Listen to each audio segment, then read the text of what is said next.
Assalamualaikum warahmatullahi wabarakatuh. Selamat siang anak-anakku semuanya. Kelas 10 bertemu kembali dengan saya Pak Bro dengan materi kita sejarah Indonesia. Untuk hari ini materi kita adalah tentang Islamisasi dan silang budaya di Nusantara. Untuk materi ini bisa Anda baca di buku elektronik Sejarah Indonesia kelas 10. Oke. Kita mulai. Tujuan pembelajaran kita hari ini ya pasti harus ada. Kemudian next ke materi langsung ya. Kapan Islam datang ke Indonesia? Pasti ada banyak pertanyaan ini ya. Karena memang Islam ternyata datang dari luar, bukan asli dari Indonesia. Islam datang ke Indonesia diambil dari bukti-bukti sejarah, di antaranya berita dari luar negeri, antara lain berita Cina dan catatan perjalanan Marco Polo dan Ibnu Battuta. Kemudian berita dari dalam negeri sendiri, ada bukti-bukti sejarah yang mendukung, yakni beberapa makam, ya, dari makam Fatimah binti Maimun di Leran Gresik, kemudian makam Malik As-Saleh, makam Maulana Malik Ibrahim, dan komplek makam Troloyo dan Trawulan. Islam masuk ke Nusantara abad ke-7 Masehi. Ini ada beberapa teori kapan Islam masuk ke Indonesia itu mulai tahun berapa. Kita mulai ke abad ke-7. Abad ke-7 ini didukung oleh dari beberapa ahli di sini, dari Dr. Buya Hamka yang mendukung pendapat yang menyatakan Islam masuk ke Indonesia abad ke-7 Masehi dengan alasan bahwa pada tahun 674 Masehi Raja Tasih, Raja Arab, mengirim utusan kepada Ratu Sima yang terkenal adil dan jujur. Selain itu di Jawa dijumpai orang-orang Arab yang bermukim di sini di Pulau Jawa. Dan Zainal Arifin Abbas, dia menyatakan bahwa tahun 668 Masehi ada utusan Arab di Cina yang telah mempunyai pengikut Islam di Indonesia, di Nusantara. Kemudian Dr. Andes Junaid Pariduri, beliau juga menyatakan bahwa tahun 670 di Barus, daerah Tapanuli, Sumatera Utara, Islam mulai masuk. Dasarnya adalah makam Syekh Makadin di Barus yang berangkat tahun 48 Hijriah atau 670 Masehi.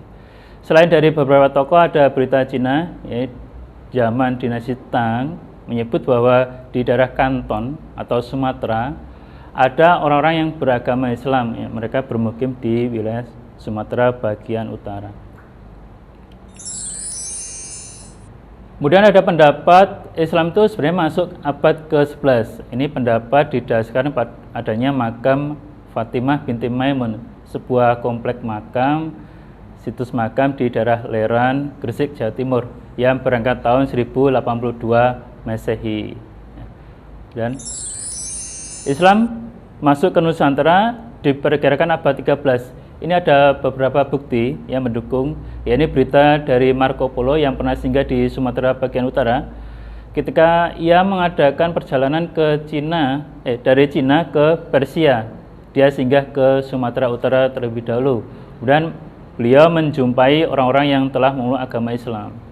Kemudian juga ada bukti sejarah berupa batu nisan Malik As-Saleh berangkat tahun 1297 Masehi, menunjukkan batu nisan seorang Muslim karena ada beberapa huruf-huruf Arab di situ.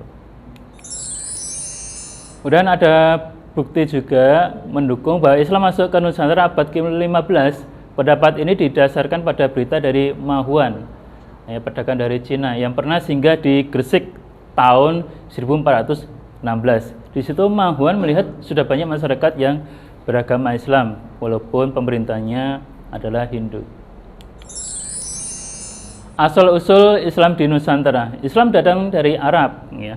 Islam masuk ke Indonesia dibawa langsung oleh para pedagang Arab. Mereka datang ke Indonesia untuk berdagang sekaligus menyebarkan kebudayaan dan agama Islam. Kemudian ada pendapat Islam datang dari Gujarat, yakni di wilayah India bagian barat. Para pedagang Gujarat beragama Islam datang ke Indonesia untuk berdagang. Selain berdagang, mereka juga menyebarkan agama Islam. Bukti lain, di sini ada unsur-unsur Islam di Indonesia menunjukkan persamaan Islam di Gujarat. Kemudian bentuk nisan Malik As-Saleh yang di Aceh itu yang punya ciri-ciri ya hampir sama dengan batu nisan yang ada di India atau Gujarat. Kemudian ada pendapat lain, yakni Islam datang dari Persia, dari Iran. Bukti yang mendukung pendapat ini adalah berkembangnya tasawuf di Indonesia. Semula tasawuf berkembang di wilayah Iran, Irak ya, sekarang, atau Persia zaman dulu. Faktor yang menyebabkan ajaran Islam diterima dengan baik di Indonesia ada beberapa faktor sehingga bisa berkembang pesat di Indonesia. Yang pertama pasti ya, syarat masuk Islam sangat mudah dengan mengucapkan 2 kalimat syahadat saja. Kemudian sudah mengganti keimanan mereka, ngomong agama Islam. Kemudian upacara-upacara dalam Islam itu sangat sederhana dan murah, beda dengan kehidupan kebudayaan orang-orang Hindu maupun Buddha yang memang mereka harus punya biaya yang lebih daripada upacara yang di dalam kebudayaan Islam. Benar, agama Islam menyebarkan ke Indonesia disesuaikan tradisi Indonesia. Jadi agama kebudayaan Islam juga itu disesuaikan dengan kebudayaan asli Indonesia, sehingga banyak para pemeluk Hindu itu menyukai ajaran yang baru yang memang lebih sesuai, lebih enak dilaksanakan dalam kehidupan sehari-hari. Kemudian juga agama Islam tidak mengenal kasta dan setiap manusia adalah sama derajatnya. Lah, di sini banyak sekali para pemeluk Hindu yang kasta rendah menyukai agama Islam sehingga mereka berbondong-bondong banyak sekali memeluk agama Islam karena merasa kastanya tidak ada, kasta itu sama saja dibanding dengan manusia yang lain. Penyebaran agama Islam dilakukan secara damai, tidak melalui peperangan,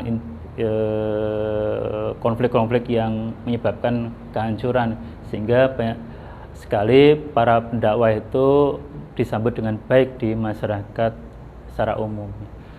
Kemudian Islam memakai strategi melalui perdagangan dan perkawinan sehingga penyebaran agama Islam lebih cepat sekali. Kemudian melalui kesenian sehingga kebudayaan ini Islam ya dengan cara kesenian bisa merasuk ke sendi-sendi kehidupan masyarakat pra-Islam bahkan masyarakat Hindu saat itu, sehingga banyak orang-orang yang memeluk dan senang menjalankan agama Islam. Kemudian juga Islam disebarkan dengan pendidikan ya, yang terkait dengan ajaran Islam. Banyak sekali pendidikan-pendidikan didirikan untuk mendidik para dai-dai awal dalam pendidikan agama Islam.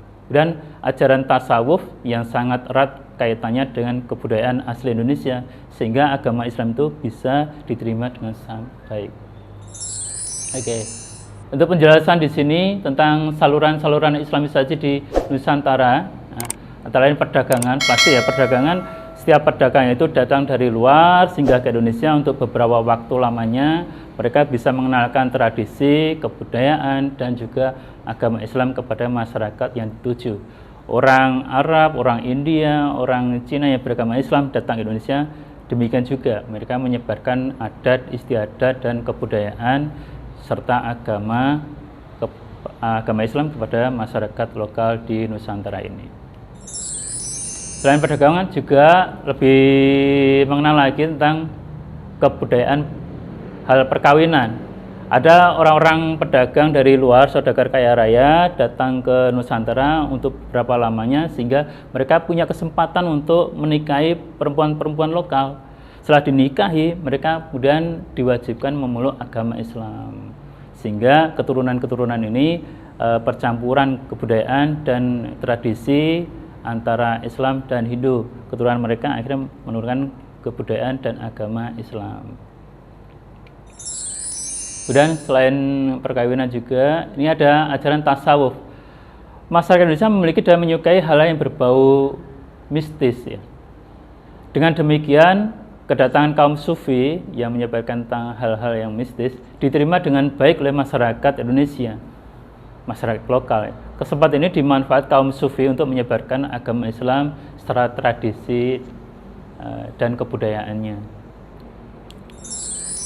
Kemudian lebih cepat lagi setelah agama Islam berkembang, mulai didirikan pondok-pondok pesantren untuk menggembleng para santri untuk menjadi seorang dai, seorang ustadz, ya, kiai, supaya lebih dikenal sesuai dengan adat istiadat lokal. karena seorang dai lokal sangat lebih mudah diterima oleh orang-orang lokal di Nusantara, di Indonesia ini.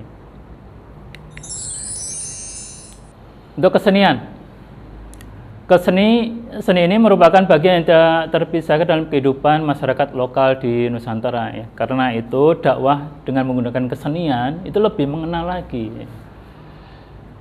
Ada beberapa sunan, diantaranya Sunan Kalijaga yang berdakwah dengan kesenian ya.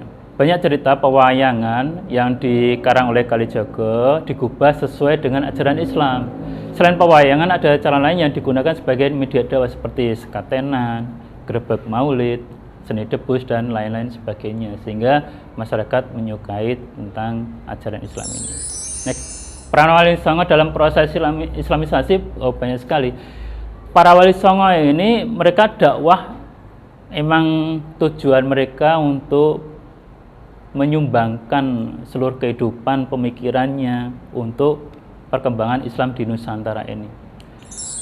Para Wali Songo ini ada banyak sebenarnya di Indonesia, cuma yang dikenal hanya beberapa saja, 9 Wali Songo ya.